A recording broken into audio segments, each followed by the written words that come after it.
Përshëndetje të nderuar teleshikues, jemi takuar në minutat e ditarit informativ këtu në RTS Gjirokastra, kundër të tjera sot do të ndiqni. Ministria e Turizmit dhe Mjedisit Mirela Kumbaro ka vijuar inspektimet për gjatë vijës bregdetare të Jonit me fokus plazhet publike dhe menaxhimin e hapësirave. Gjatë vizitës në Bashkinë e Himarës, ajo theksoi se pas aksioneve për lirimin e plazheve nga zaptimet e paligjshme, hapësirat publike janë pothuajse dyfishuar. Në këtë inspektim, Ministria Kumbaro u shoqërua nga Ministri i Brendshëm Ervin Hoxha dhe kryetari i Bashkisë së Himarës Vangel Tavo. Konispoli po shndërrohet gjithnjë më shumë në një destinacion tërheqës për turistët e huaj, të cilët kërkojnë natyrë të paprekur, produkte bio dhe mikpritje autentike shqiptare.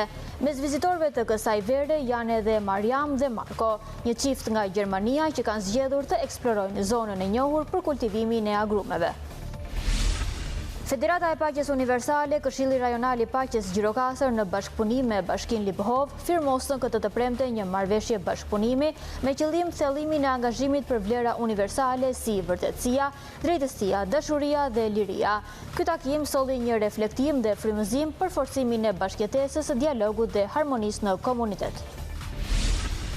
Kosta Çapo nga Dropulli ka 43 vite që i është përkushtuar profesionit të autokombajnerit.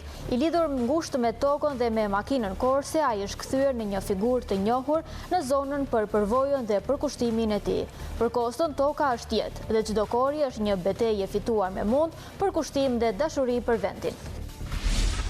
Ju njohim tani më gjërësisht. Ministria e Turizmit dhe Mjedisit Mirela Kumbaro ka vijuar inspektimet për gjatë vijës së bregdetare të Jonit me fokus plazhet publike dhe menaxhimin e hapësirave.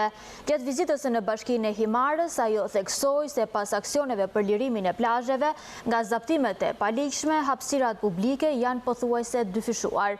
Në këtë inspektim, Ministria Kumbaro u shoqërua nga Ministri i Brendshëm Ervin Hoxha dhe kryetari i Bashkisë së Himarës Vangel Tavo. Ministria e Turizmit dhe Mjedisit Mirela Kumbaro ka vijuar inspektime në plazhet e bregdetit jon. Edhe në Bashkinë Himar, pas aksioneve për lirimin e plazheve, hapësirat publike pothuajse janë dyfishuar. E shoqëruar nga Ministri i Brendshëm Ervin Hoxha dhe kryetari i Bashkisë së Himarës Vangel Tavo, Kumbaro kërkoi bashkëpunimin e policisë kufitare për respektimin e rregullave të mjeteve të turizmit detar.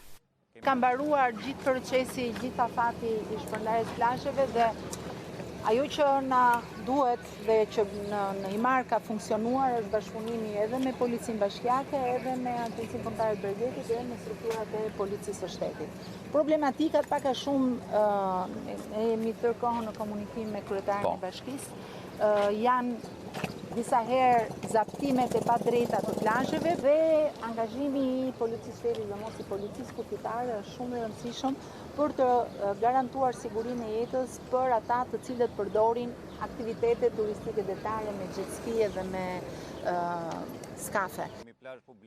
Edhe gjatë inspektimit në plazhet e Himarës, Ministria kërkoi nga të gjitha administratorët e plazheve private të respektojnë distancën 2.5-3 metër buzdetit si hapësirë publike, si dhe koordinimin mes Bashkisë dhe Agjencisë Kombëtare të Bregdetit për mirëmbajtjen dhe pastrimin e plazheve. Dua ta theksoj sërish edhe shumë e rëndësishme edhe për AKB-n edhe për Bashkinë. Praktikisht, sipas rregullores, në një plazh të tillë të kufizuar, distanca midis buzës së detit dhe rreshtit të parë të çadrave dhe kur kemi të bëjmë me plazhe të menaxhuara nga subjekte privat, duhet jetë 2.5 deri 3. Dhe në atë pjesë është absolutisht e drejtë publike dhe që të vendosin secili mund të pushojë të vendosi veshjen e vet, karrigen e vet. Distanca është ruajtur, ministre, kështu që distanca është ruajtur. Ajo që unë dua të theksoj është të tërheq vëmendjen e administratorëve të këtyre plazheve. Nuk kanë asnjë të drejtë të ndalojnë pushuesit të ulen. Mëtej, Ministria Kumbaro kërkoi bashkëpunimin e Policisë së Shtetit për të lehtësuar trafikun në qarkullimin e automjeteve gjatë periudhës së pikut, veçanërisht gjatë fundjavave.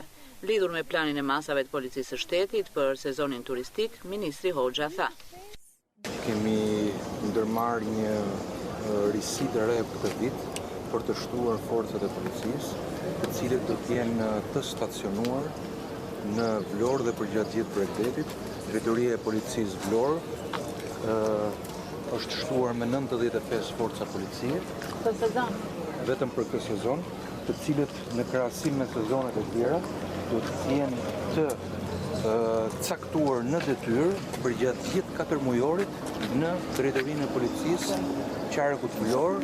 Ata do të shpërndahen sipas nevojave dhe do të kemi në çdo vit bregdetare 2 punonjës policie të patrullës të shoqëruar me një agent policisë.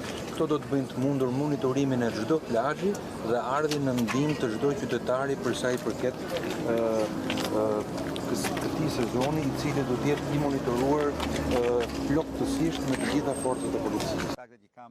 Kryetari i Bashkisë Vangjel Tavo nga ana tjetër u shpreh se janë marrë të gjitha masat dhe është komunikuar me bizneset për lirimin e hapësirave, menaxhimin e mbetjeve dhe bashkia po bën përgatitjet e fundit për mobilimet e plazheve publike.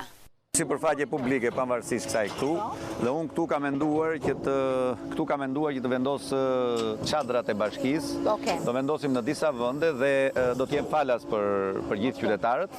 Kemi siguruar një numër rreth 250 çadra, të cilat do t'i shpërndajmë në dhe do të jem falas për banorët. Për banorët ose për pushues? Për çdo pushues. Gjatë qëndrimit në Imar, Ministri Akumbaro u takua edhe me pushuesi dhe me biznese që kanë beach bar për problemin e zhurmave në mjedis. Kryeministri Edi Rama ka publikuar sot në rrjetet sociale pamje nga malësitë e Tepelenës, duke cilësuar si fantastike.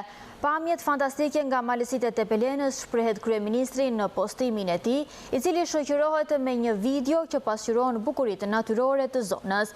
Malësitë e Tepelenës janë ndër zonat më të bukura malore të jugut të vendit, të njohura për peizazhet piktoreske dhe potencialin e lartë turistik.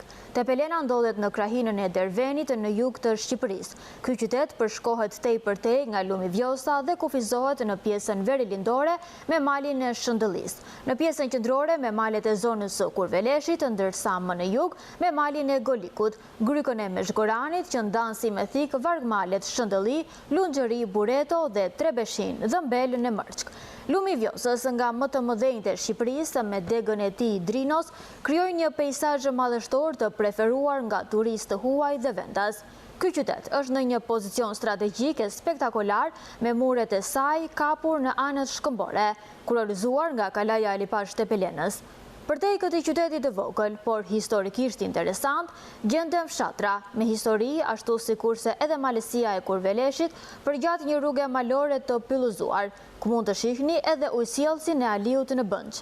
Tepelena është një vend banimi i hershëm që lidhet me ndërtimin e një kështjelle në shekullin e 7, të ngritur në këtë pikë strategjike në kryqëzimin e rrugëve të Vjosës, Grykës së Këlqyrës, Drinosit dhe Mallakastërës, shkruan kryeministri Rama teksa fton të gjithë vizitorët të vendas dhe të huaj për të vizituar këto vende në jug të Shqipërisë.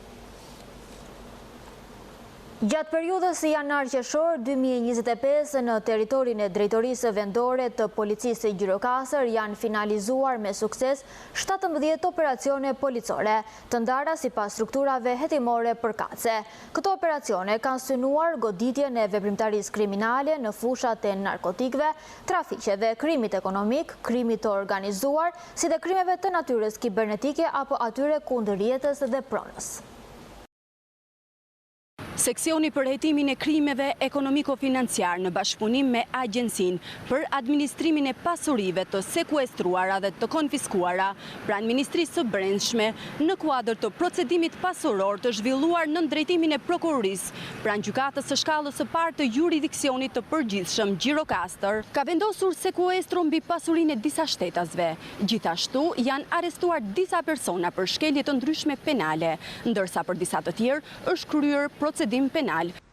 Prej 6 muajve, Drejtoria Vendore e Policisë Gjirokastër ka zhvilluar 17 operacione të suksesshme policore. Konkretisht, seksioni për hetimin e narkotikëve dhe trafiqeve, operacioni Andromeda, i zhvilluar në 3 faza, çoi në arrestimin e 17 shtetasve, pjesë e një grupi kriminal që merrej me shpërndarjen e lëndëve narkotike. Seria Wanted 1, 2 dhe 3 solli arrestimin e 3 personave në kërkim të dyshuar për trafik droge dhe ndim për kalimin e paligjshëm të kufirit. Në kuadër të operacionit The Rhyming u arrestua një shtetas për prodhim dhe shitje të kokainës. Operacioni Last Night rezultoi me 2 arrestime për shfrytëzim prostitucioni dhe procedim penal për 2 të tjerë për moskallëzim krimi. Gjatë operacionit Owner u sekuestrua drog, një armë zjarri tip Kalashnikov, municion dhe eksploziv, ndërsa u arrestua një person.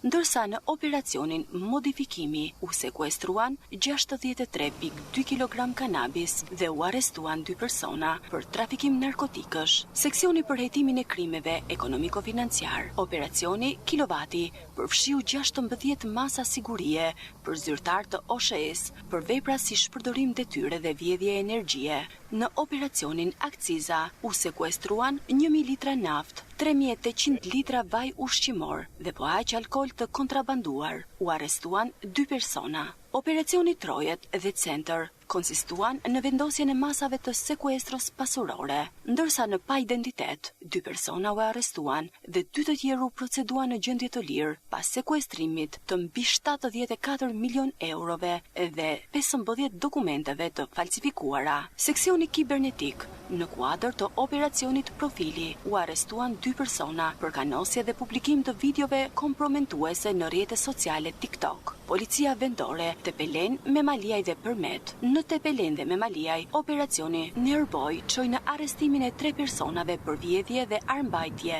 ndërsa në parandalimi u kap një person në kërkim dhe 2 armë zjarri. Në Përmet, gjatë operacionit Mazhan, u arrestuan 2 shtetas për vjedhje dhe armbajtje pa leje. Policia e Gjirokastrës thot se këto operacione janë pjesë e strategjisë së re të goditjes së krimit të organizuar, trafikimit të narkotikëve dhe pasurive të paluajshme. Hetimi vijon edhe për persona të tjerë të përfshirë në këto veprimtari kriminale. Konispoli po shndërrohet gjithnjë më shumë në një destinacion tërheqës për turistët e huaj, të cilët kërkojnë natyrë të paprekur, produkte bio dhe mikpritje autentike shqiptare. Mes tyre, vizitorëve të kësaj vere janë edhe Mariam dhe Marko, një çift nga Gjermania që kanë zgjedhur të eksplorojnë zonën e njohur për kultivimin e agrumeve. Konispoli po kthehet çdo vite më shumë në një nga destinacionet e preferuara për turistët e huaj që vizitojnë jugun e Shqipërisë.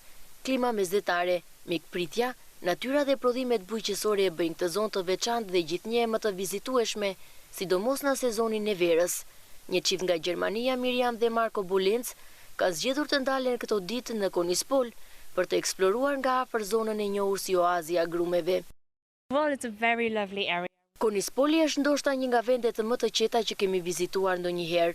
Ndihemi sikur koha ndalon, agrumet, ajri i pastër dhe pamjet që na rrethojnë të japin ndjesinë se jeni në një botë tjetër. Për ne ishte një zbulim i rrallë, një thesar i fshehur. It's a beautiful country. Kur vendosëm të vinim në jug të Shqipërisë, nuk kishim dëgjuar për Konispolin, por që nga momenti që mbërritëm, gjithçka na befasoi. Mikpritja e banorëve, natyra e gjelbër, shijet e freskëta të agrumeve. Ndihesh i mirëpritur, i sigurt dhe plot energji. Ta apasionuar pas udhëtimeve dhe natyrës, ata janë shprehur të mahnitur nga peizazhet, qetësia dhe produktet bio që ofron kjo zonë. Ajo që na pëlqeu më shumë ishte natyraliteti. Njerëzit janë të vërtetë, prodhimet janë të freskëta, jeta rrihet ngadalë dhe e qetë. Kjo zonë të mëson si të ngadalësosh ritmin dhe të shijosh gjërat e thjeshta. Do ta rekomandojmë Konispolin të gjithë miqtë tanë. Për ne, kjo është fytyra më autentike e Shqipërisë, larg zhurmës, e lidhur me tokën dhe traditën. Çifti vizitoi plantacionet me agrume, fabrikat e vajit dhe bisedoi me fermierët e zonës, duke përjetuar nga afër një përvojë autentike të jetës rurale në jug të Shqipërisë. Për ta, Konispoli ishte një nga ndalesat më të veçanta të udhëtimit të tyre, ndërsa për zonën, vizita atyre është një tjetër dëshmi se turizmi rural po një rritje të qëndrueshme. Universiteti e Qerem Çabej Gjirokastrës do të jetë mikpritës i kongresit të kërkimeve shkencore dhe akademike, një aktivitet me përmasa ndërkombëtare organizuar në partneritet me një universitet turk. Ky aktivitet konfirmon angazhimin e Universitetit të Gjirokastrës në rrugën e ndërkombëtarizimit dhe konsolidimit së një qendër akademike moderne dhe e hapur në jug të Shqipërisë. Prej datës 1 korrik, Universiteti Ekrem Çabej është mikpritës i Kongresit të Kërkimeve Shkencore dhe Akademike, një nga aktivitetet më të rëndësishme ndërkombëtare të organizuara nga Universiteti ynë, që mbledh mbi 200 studiues akademik dhe kërkues shkencor nga më shumë se 15 vende të botës, përfshi shtete si Turqia, Polonia, Izraeli, Kameruni, Nigeria, Tajvani, Maqedonia e Veriut, Kosova dhe shumë të tjerë.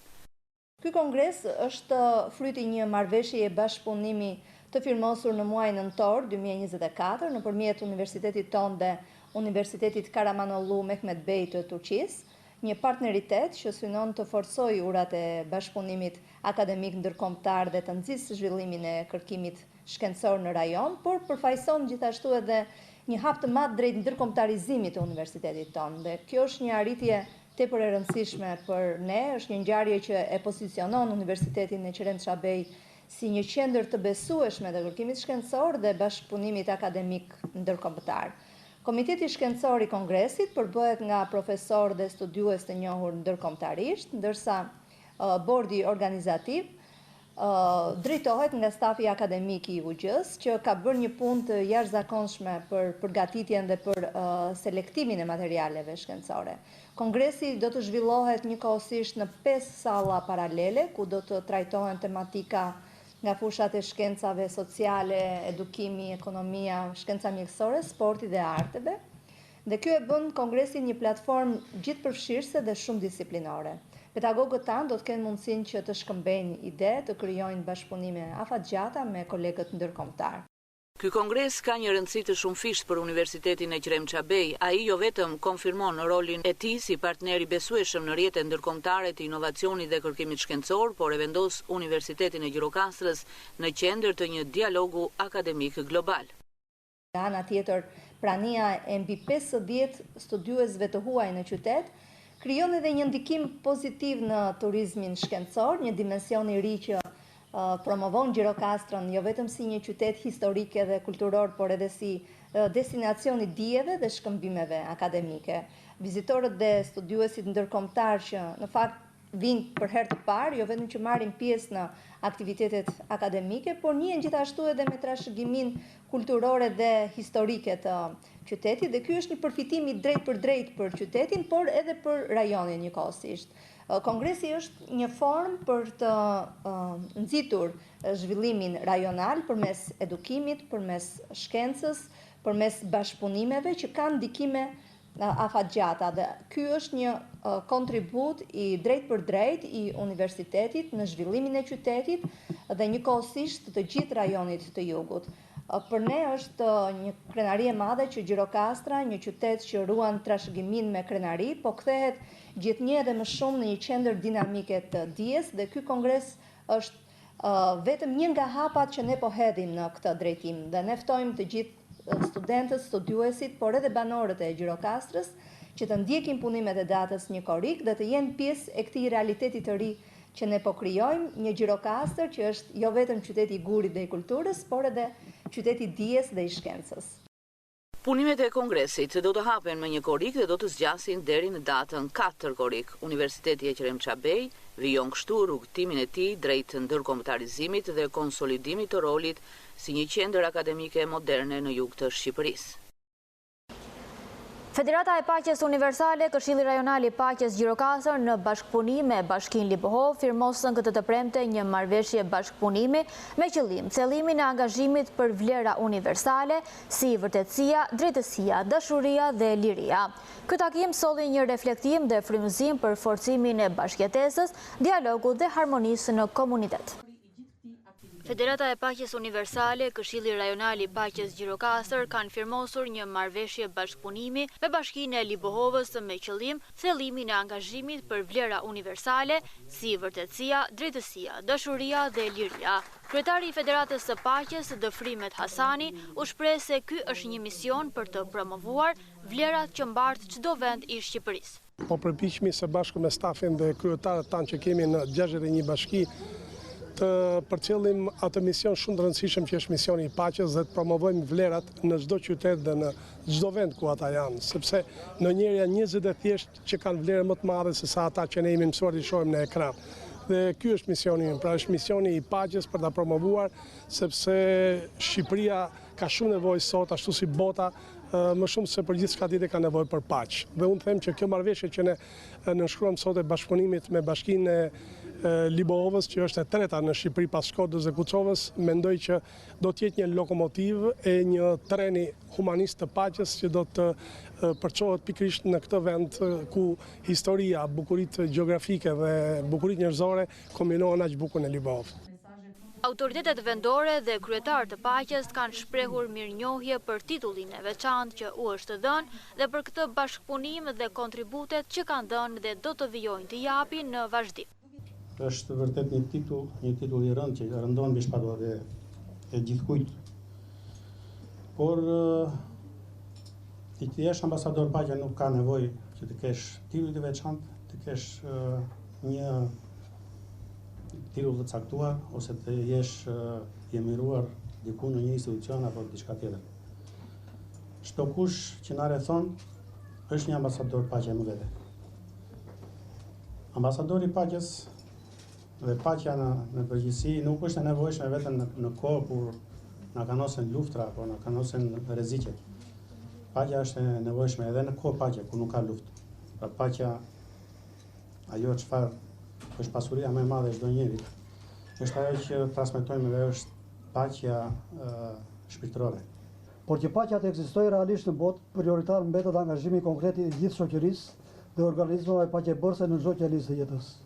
Në praktik, përveç çdo slogan i bosh, nëse do ta krahasoni paqen me një enigmë të madhe, duhet të theksohet puna konkrete që duhet të bëjmë çdo individ në shoqëri, përfshi edhe ambasadorët e paqes, e cila do të përbënte edhe pjesën më të vogël angazhuese të misionit tyre në arritjen e saj.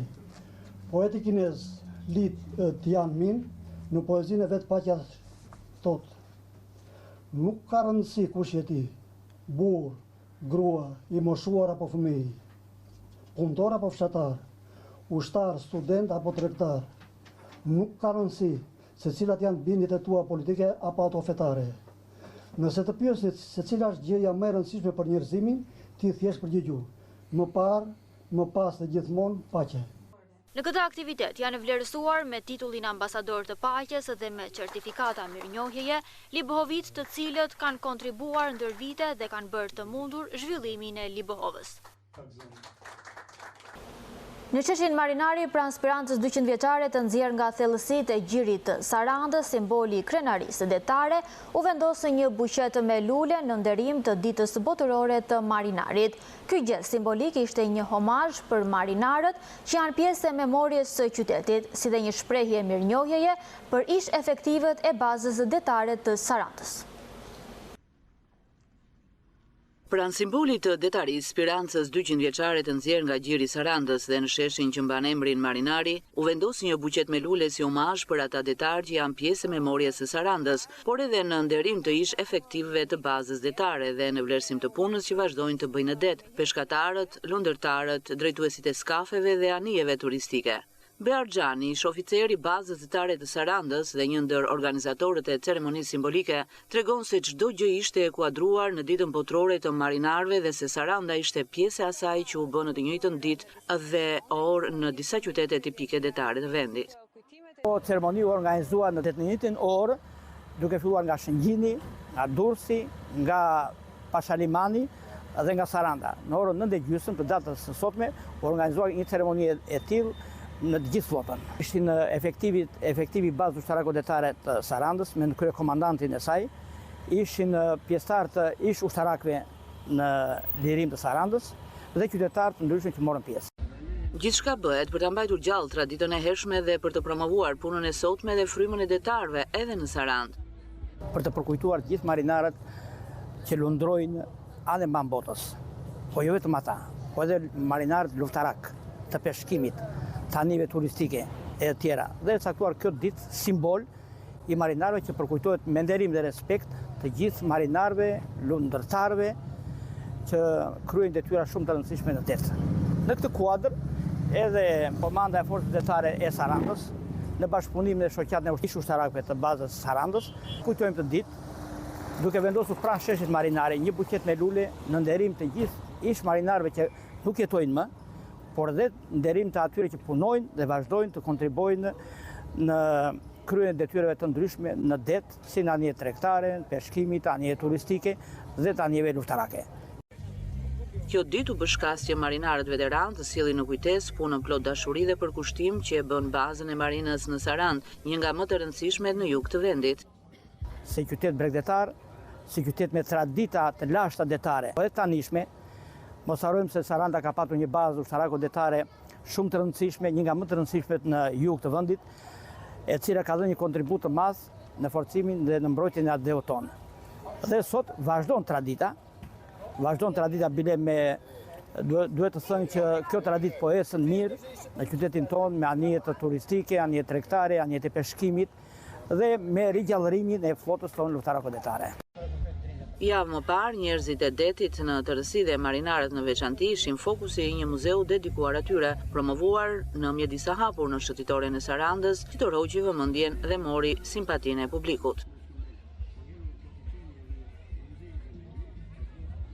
Kosta Çavo nga Dropulli ka 43 vite që është përkushtuar profesionit të autokombajnerit. I lidhur ngushtë me tokën dhe me makinën korse, ai është kthyer në një figurë të njohur në zonë për përvojën dhe përkushtimin e tij.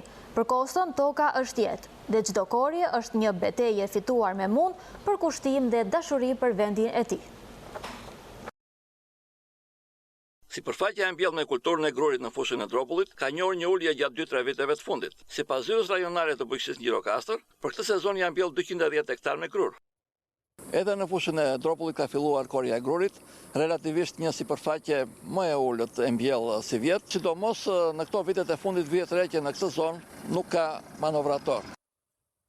Mekanizatori Kosta Çavo është një nga mohikanët e fundit, pasi ngelet besnik profesionit së bashku me autokombajnën e tij. Këtë profesion në shtroj që nga viti 1982, në 82, vajtën 20 vjetë e ca, jam nga më të vjetërit tani që janë këtu. Këtë kombajn ka ardhur në Shqipëri nga Gjermania lindore, në vit e shprodhuar të 87-ën dhe ka ardhur në 88-ën, 2 vjetë para se të prishej sistemi. Nuk ka punuar dhe shumë dhe ishte e mbajtur shumë. 23 vjetë, sa makina korse ke ndruar, me sa ke punuar? Kam punuar me rreth 4 tipa me Patriot, CK3, CK4, Gloria pak, rumunën dhe pastaj u futa me Frostritët. Përveç fushës së Dropullit, ke ushtruar profesionin edhe në fushat të tjera të vendit? Me kujtove gjërat shkëlqyera dhe kohët më të mira kur isha djalë. Në Korç, Bilisht, Ershekën po 4 vjet 5. Nga Leskoviku gjerë në Peshtetdish i poshtë i njoh me pëllëmp. Me pëllëmp. Brega ime është që ki profesion këtë bësh ustane këtë punë të paktën me mua duhet të kisha një djalë të paktën 3-4 vjet, 5 vjet. Tani fëmijët nuk lidhen pas kësaj pune. Kjo është brega ime. Të kisha një djalë ta mësoja edhe të isha dhe unë basti që të vend të puna si që për të bërë. Tani nuk ka me fëmijë, nuk hipin këtu lartë. Jo kësa hipin, jo pluri, jo vapa, jo orte shumë të punës. Plaka shoqërore e migracionit, si dhe drejtimi i interesit të farmerëve drejt kulturave të tjera, kanë ndikuar fuqishëm për të renditur profesionin e kombajnerit në kategorinë e profesioneve që janë drejt zhdukjes. Festivali folklorik Bilbilat e Labërisë, një nga ngjarjet më të rëndësishme kulturore për trashëgimin dhe polifoninë shqiptare, ka ulur si parin mbrëmjen e djeshme. Festivali mblodhi grupe polifonike, artistë dhe dashamirës të këngës labe nga zona të ndryshme të vendit, duke kthyer qytetin e Tepelenës në një qendër të vërtet të këngës tradicionale dhe vlerave etnokulturore. Në natën e 2 të festivalit Bilbilat e Labërisë, skena e Tepelenës vjoj të gumëzhinte nga tingujt polifonik dhe emocionet e trashëgimisë son kulturore. Grupet e ansambleve pjesëmarrëse sollën këngë dhe valle që pasqyrojnë shpirtin e Labërisë.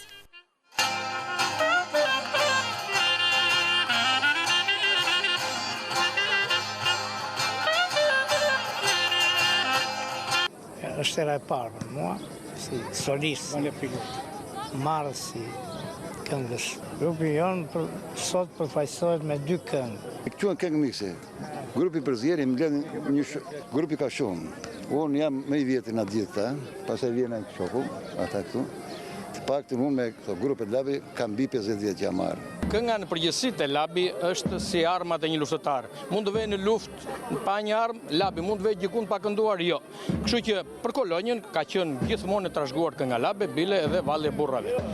Të rinj pjesëmarrës u shprehën se festivali i frymëzon për të ruajtur dhe përcjell traditën tek brezat e ardhshëm.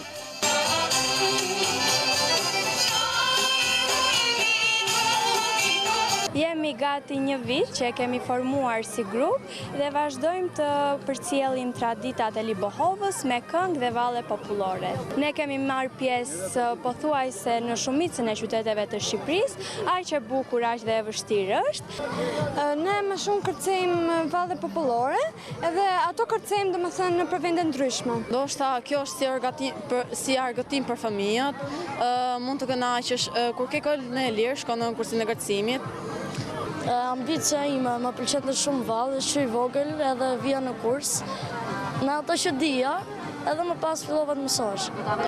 Pas 2 netëve me tinguj, emocione dhe ngjyra, edicioni i dytë i Bilbilave të Labëris u mbyll mes duartrokitjeve dhe përqafimeve të publikut dhe artistëve. Ky aktivitet la pas kujtime dhe shpresën që polifonia të mbetet gjithmonë një pjesë e gjallë e identitetit tonë.